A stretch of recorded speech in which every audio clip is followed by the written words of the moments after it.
Terdakwa Prada DP yang terlibat kasus mutilasi terhadap pacarnya sendiri bernama Vera Oktaria menjalani sidang putusan di Pengadilan Militer 104 Jakabaring, Palembang.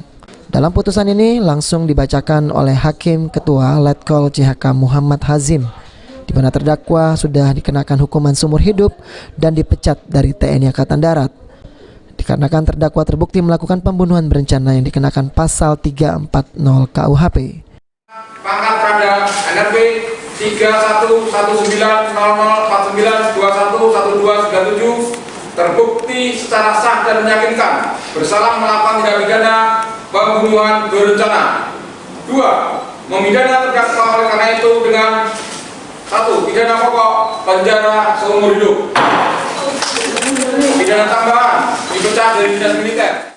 Vonis hukuman terdakwa ini sudah sesuai dengan tuntutan auditor sebelumnya, sehingga membuat terdakwa dan juga penasihat hukum yang mengajukan pembelaan. Namun sayangnya pembelaan terdakwa tidak diterima oleh hakim karena tidak sesuai dengan fakta persidangan. Abidin Riwanto, PAL TV.